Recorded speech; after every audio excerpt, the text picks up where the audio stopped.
Ahora voy a darle paso a nuestras segundas ponentes, Lola Nevares y Albertina Galeano. Lola es psicóloga, magíster por la UCM, y trabaja desde 1994 en el equipo de orientación educativa y psicopedagógica de la comunidad. Activar audio, desactivar, o sea que sí que aparece. Lleva a cabo supervisión de la institución educativa donde trabaja con alumnos, familias, maestros y equipos directivos. Y es miembro de Fórum Infancias Madrid. Albertina Galeano es psicóloga, también por la UCM, con formación psicoanalítica. Trabaja en equipos de orientación educativa y psicopedagógica y también durante algunos años se dedicó a la atención temprana. Actualmente miembro de la Comisión de Educación de Fórum Infancias Madrid. Las escuchamos con su ponencia Violencia en la evaluación psicológica. ¿Qué es lo que está pasando?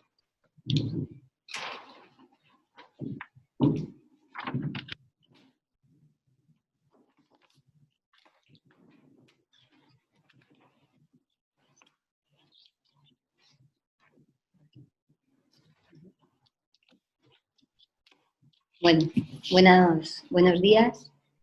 En primer lugar, tanto Albertina como yo queremos dar las gracias a la escuela por invitarnos y dar de nuevo cabida a la educación en este foro psicoanalítico. Esta casa para nosotras es un lugar muy importante de formación y encuentros desde hace muchos años. Siempre enfrente de la mesa de los ponentes, ahí, escuchando con atención. Este cambio de perspectiva nos ilusiona, pero estas emociones se mezclan por la tristeza, por la pérdida de una de nuestras maestras, Ana María Caellas. Sentadas en una mesa redonda sin esquinas, no exactamente una frente a otra.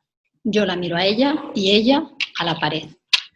Tarda poco en comenzar a llorar y ya no dejará de hacerlo hasta el final. No es su primer llanto. Su cara, joven aún, aunque empañada por el sol de días amargos, con ojos hinchados sobre los que estruja el pañuelo de papel, no me mira y no creo que me hable a mí. Quizás se dirija a su Dios, al que le ha fallado, y repite machaconamente la misma frase. ¿Pero qué está pasando? No protesta. Acepta compartir mesa conmigo, aunque no me conoce de nada, y responder de nuevo las mismas preguntas. Me muestra una imagen en el móvil. Quiere que vea a su niño antes de enfermar. Y yo adivino en sus pupilas ese hijo deseado, el fantaseado. Siento mucha pena por ella, porque percibo su sufrimiento y su impotencia. Dice no entender lo que está pasando. ¿Será culpa suya? ¿Qué fue lo que no hizo? ¿O hizo de más? ¿Será por ser de otro país, de piel oscura?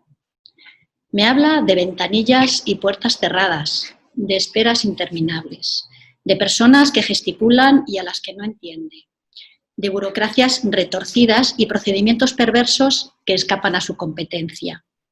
Insiste en que se dio prisa en aprender un idioma que le saca la lengua. Se expresa con dificultad, haciendo un gran esfuerzo, y sorprende que use de vez en cuando tecnicismos que se le han ido adhiriendo en su peregrinar. Y yo no puedo evitar pensar, cuando el tecnicismo sustituye la palabra de carne y hueso, el discurso se vuelve metálico, raro, impostado, y pierde efecto y afecto. Mientras, su pequeño, al otro lado de la puerta, arroja juguetes y empuja a adultos aterrados, incapaces de contenerle, que imploran a su vez un código con que hacerse entender o bien un paraje lejano al que enviarle para no volverle a ver. Este es el escenario con que me encuentro al llegar al colegio y en él percibo las siguientes demandas. La institución nombra a un ser que debe ser calificado de muy, muy grave y que justifique una medida extraordinaria sobre la que no se me pidan responsabilidades. Los maestros. No me pongas en la tesitura de verme ante un espejo que me devuelve incompetencia. No me pidas que enfrente la violencia sin desarmarme. Los padres. Cuida de mi hijo y haz que sea como el de mi deseo. El niño. Dame algo donde mirarme sin miedo. Y el orientador. ¿Cómo atiendo la canción que susurra el niño? Entiendo a unos padres en su malestar. Escucho la palabra del docente y entono la mía propia sin perder la melodía, aunque no esté en sintonía con lo que se espera oír. y con el compás que marca la Administración educativa. A continuación, en lugar de poner la mirada en el niño, como creo que hará Juan Basén y ha hecho Nora, queremos ofrecer otra perspectiva, otra cara del mismo prisma y hablar de cómo nos afecta la compulsión a rotular la infancia a nosotras, a las orientadoras. No es presunción ni exceso de narcisismo, es más bien al contrario. Queremos exponer los efectos que produce en nuestro trabajo esta epidemia etiquetadora, llevándonos a situaciones en las que nos enfrentamos directamente con la castración, la nuestra y la de los otros, padres, maestros, el niño. Os contaremos cómo logramos mantenernos a flote a pesar del temporal y sin perder la ilusión y el deseo. En primer lugar, nos presentamos. ¿Quiénes somos? Los equipos de orientación educativa y psicopedagógica somos un conjunto de profesionales, eminentemente psicólogas, pedagogas, trabajadores sociales y otros perfiles con diversas formaciones y modelos de entender y plantearse las intervenciones psicopedagógicas, predominando un enfoque ecléctico o por defecto cognitivo, conductual o neuropsicológico. Nos movemos bajo un imperativo legal, el que marca la administración pública con unos dictados muy específicos que nos sitúa casi en exclusiva como evaluadores o etiquetadores de niños. Esto ya empieza a doler. Hablamos de la violencia en la valoración psicopedagógica. La escuela, como representación a pequeña escala del funcionamiento social, reproduce los mismos mecanismos que ya ha nombrado Nora y que yo le he escuchado y leído a Juan Basén, como son énfasis en la productividad, en los resultados, impulsividad, dificultad para pararse a pensar, como si fuera una empresa donde a los defectuosos, entre comillas, o hay que arreglarlos o apartarlos. A nosotras nos han incluido en este engranaje, pero nuestra formación psicoanalítica y nuestra perseverancia nos coloca con frecuencia en una posición contraria a la institucional en cuanto a tiempos y métodos, de acuerdo a una ética en la que subyacen unas bases de respeto por la subjetividad de la persona. Intentamos, a través del trabajo con maestros, equipos directivos, padres y recursos externos, ofrecer otra manera de ver y entender al niño y su desarrollo. Pensar en qué le pasa al niño y no en qué tiene, en quién es, no en qué es, lo particular frente al niño como objeto, como trastorno. Pero esta tarea, sin embargo, no es fácil de lograr en el terreno en el que trabajamos, sobre todo en estos tiempos. Cada vez hay que cumplir un mayor número de requisitos en los procedimientos administrativos, una mayor burocracia y, lo que es más preocupante aún, se les exige a los niños más gravedad, a los niños y a los alumnos, para tener derecho a los apoyos, a las adaptaciones curriculares significativas y a otras medidas o ayudas. Así, además de un trastorno o discapacidad, los alumnos deben presentar, por ejemplo, 2 años de desfase escolar, problemas graves de conducta, etcétera, etcétera. Y todo ello debe quedar recogido, reflejado en un dictamen siguiendo el modelo médico que categoriza, que patologiza y que promueve la medicalización. Nos encontramos entonces con niños convertidos en siglas, TDAH, TEA, TEL, DEA, en niños convertidos en números. Por cada 12 alumnos con necesidades educativas especiales tendréis una profesora de pedagogía terapéutica, por cada 35 un logopeda. Ante este panorama, intentamos transmitir un mensaje contrario al institucional que dirija la mirada al sufrimiento del niño y, a ser posible, también al malestar docente y no tanto al diagnóstico requerido. No obstante, a la vez, tenemos que abrir puertas para que estos niños reciban apoyos y ayudas, lo cual exige una etiqueta y el mencionado dictamen. Esta situación nos violenta y mucho. La etiqueta de necesidades educativas especiales, ACNE, otra sigla, permite al alumno acceder a una parte de sus derechos, personal especializado, metodologías adaptadas, becas, etc., así como también vincularse con alguien que les pueda atender de forma especial. Algunos docentes cambian la manera de acercarse a su alumno al entender el malestar del niño, viéndole desde otro lugar, no del que no quiere, sino del que no puede, o al menos no así, no de esa manera homogeneizadora que parece negar las diferencias, ofreciendo las mismas metodologías y estrategias para todos los alumnos. Contratransferencialmente nos sentimos en muchas ocasiones en el punto de mira, soportando una gran carga y el peso de muchas expectativas puestas en nosotras a la espera de soluciones. La violencia hacia el orientador así tiene diferentes escenarios. Por un lado están los maestros que nos pueden convertir en magos sin magia, como diría Mara Selvini. Ante las dificultades de sus alumnos, lo más frecuente es solicitar la intervención de la orientadora para que vea al niño. Así depositan en nosotras, sus angustias y nos colocan en un lugar de un supuesto saber muy inestable, del que nos suelen derribar con un, por ejemplo, pues eso ya lo sabía yo. Se desilusionan, puesto que no les damos lo que esperan casi nunca. Y así pasamos de la idealización a la descalificación de manera fulminante. Quieren saber qué le pasa al niño y quién le va a atender. Como diría Annie Cordier, buscan recetas de saber hacer, directivas, precisas a un gran otro perseguidor o salvador. O bien espera que derivemos a servicios externos para que mediquen a su alumno y se tranquilice. ¿Pero quién? ¿Ellos? ¿El alumno? Sin embargo, no pretendemos dar una visión única del docente, ni por supuesto peyorativa. Hay muchos maestros que no actúan de la manera expuesta. Todos hacemos lo que podemos y nosotras valoramos y respetamos el magisterio y entendemos al alumno como depositario de las angustias del adulto, de los sentimientos de impotencia de los docentes, de su sobrecarga burocrática, de la exigencia curricular, de sus angustias ante las conductas de reto y desafío en el aula que los desarman. Pero el volumen de demandas es alto, la lista de espera crece y nosotras nos vemos en riesgo de ceder ante el modelo de la administración, que cosifica al niño y a todos. Nuestra ética está en juego constantemente. Por otro lado, el otro escenario son los padres, que a veces se muestran muy exigentes, que vienen aprendidos ya de Google, que llegan a querer corregir el informe de valoración y que discrepan incluso de nuestra opinión técnica y de la propuesta educativa. La madre y su dislexia. Ella ya sabe lo que pasa. Su hija María es disléxica. En la entrevista no da cabida al padre, ni siquiera viene con él. Se enfada conmigo porque no confirmo su diagnóstico. Yo escucho una historia muy angustiosa desde el nacimiento, idas y venidas a médicos y a dolorosos tratamientos fisioterapéuticos. Una niña que desde el inicio es colocada en el lugar de enferma, al tiempo que su madre se sitúa en el de atenta salvadora.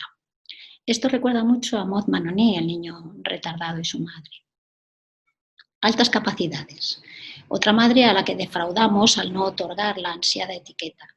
Me suplica llorando que dé una oportunidad a su hijo que necesita saberse superdotado. Uno se pregunta si la necesidad es suya o de quién, en realidad. Y ella se enfada y me descalifica. Está dispuesta a denunciar. Nos encontramos también con padres. Recuerdo aquel esperando a que acabemos la sesión de valoración con una pastilla de Concerta o similar envuelta en papel de aluminio que da a su hija nada más finalizar como si de una chuche se tratase. La pastilla como remedio infalible, renunciable, para que no surja en su hija, ¿qué? ¿Qué es lo que teme este padre? Y el orientador, la orientadora, sola, intentando manejar los sentimientos de impotencia y angustia que ocasionan esta serie de requerimientos. Los mencionados dictados por la Administración Educativa, las demandas de los centros escolares, de los profesores y las familias, y su propio sentido de la responsabilidad ante las dificultades de los alumnos. Y el orientador se defiende como puede, agarrándose a los manuales técnicos imperantes, buscando categorías diagnósticas objetivables, usando cuestionarios de evaluación estandarizados y muy poco fiables, cuando se basan en la impresión de los padres, de los maestros, principales implicados en la situación a evaluar, por ejemplo, la escala Conner para TDAH, el cuestionario CARS para TEA. También se defiende realizando evaluaciones psicopedagógicas cada vez más cortas y menos humanizadas. Al final de curso se nos pedirán datos cuantitativos. Cuantas más valoraciones, mejor. ¿Mejor? Ante la pregunta de si hay que plegarse al mandato cuantitativo, nosotras nos resistimos a responder que sí. De igual manera que se cosifica al niño, a los orientadores se nos reduce, al menos eso intentan, a meros pasadores de pruebas. La presión es grande y debido a la alta carga de demandas que nos angustian y quitan el sueño, se tiende cada vez más a la simplificación y mecanización del proceso de evaluación psicopedagógica y a saltarnos pasos fundamentales, como por ejemplo las entrevistas a los padres o la devolución al niño. Además, se nos pretende hacer responsables de estas listas de espera. Esto nos puede generar culpa y hacer que nos cuestionemos nuestros principios éticos. El temor a que nos consideren lentas, por ejemplo, porque dedicamos más tiempo a ver a un niño, o a que, por ejemplo, nos cuestionen el número de reuniones con padres y tutores. Pero, ¿y de qué otra manera se puede construir la historia del niño si no es a través de las entrevistas con los padres? No podemos renunciar a ello, por lo que seguiremos en los puestos finales de este ranking. Nuestra formación psicoanalítica nos hace enraizarnos en nuestras ideas y principios fundamentales relacionados con la atención a la infancia, a los que no vamos a renunciar, aunque a veces flaqueemos. Lionel es el pequeño y llegó cuando ya no le esperaban. Como los padres trabajan muchas horas, fue atendido por sus tíos, un matrimonio procedente de otro país que no podía tener hijos. En su primer año de escuela daba la espalda a los demás en la asamblea, por lo que se solicitó una valoración, que trajo consigo al espectro. Cuando le conozco con 6 años, dibuja banderas y sabe las de todos los países. Le precede su fama. Este es TEA. Ardua tarea la de apearle del mote. Ten cuidado, me dicen en el servicio de salud mental. Ha mejorado, pero si le sacamos el diagnóstico, podría retroceder. Los padres están confundidos. Es la primera vez que les pasa algo así. Sus otras hijas no tienen problemas. En el colegio les alarmó que no respondiera su nombre, aunque en casa le llamamos por un apodo cariñoso, reflexionan muy acertadamente sus padres. En el juego libre se dedica a hacer atascos con los coches y a construir desguaces. No quiere usar el baño del colegio, es estreñido y tiene muchos miedos. Lo de las banderas empezó con el Mundial de Fútbol, dice el padre, un futbolero empedernido. El problema son los tíos, que son muy mayores y le consienten todo. Con ellos es un tirano, añade. En la escuela le ven mucho potencial y va por delante de otros en conocimientos, pero habla destiempo y está en su mundo. Cuando le piden que dibuje a los amigos, él traza coches. Sin apoyo se nos queda, dicen. A pesar de las resistencias y no sin cierto recelo, proponemos alejar el espectro, un cambio de nombre y reducir el número de sesiones fuera de la clase y enseñarle a usar el baño. Sugerimos trabajar la comunicación, el lenguaje, hablamos de cómo acercarse a él, motivarle a participar, dar sentido a su movimiento y sobre todo poner palabras. Convencemos a los maestros de que lo de Lionel no es espectro, sino atasco y que hay que ayudarle a desatascar, haciendo que se fijen en lo que es capaz de hacer. Los padres se quedan tranquilos al oír que le ayudaremos sin más nombres.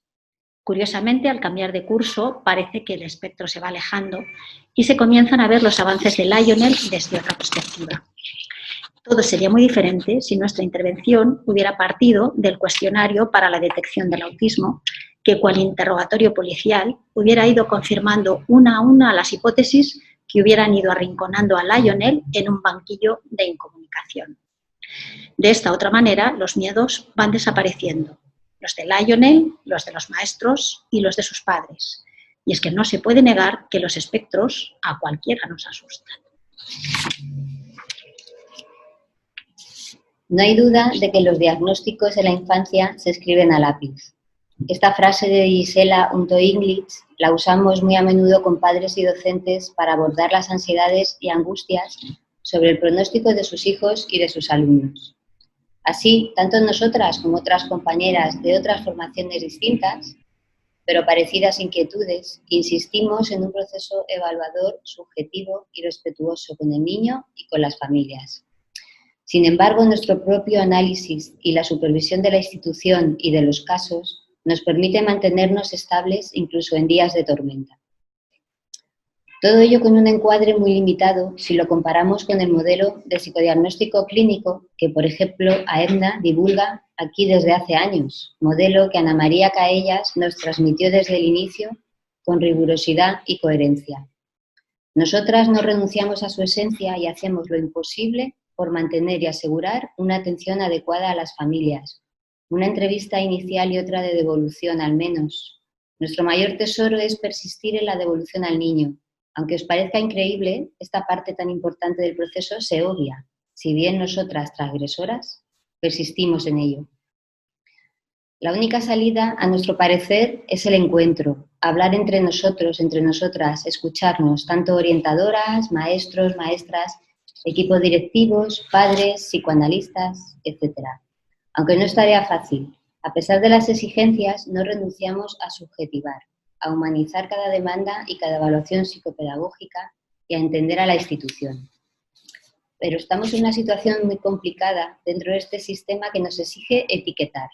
Somos un pequeño foco de resistencia y albergamos aún una pequeña esperanza de poder crear, a través de nuestra formación psicoanalítica y de una manera muy modesta y honesta, lugares de escucha que permitan modificar la mirada hacia la infancia y favorezcan que la escuela reflexione sobre sí misma sin culpa y se pregunte qué puede ella cambiar.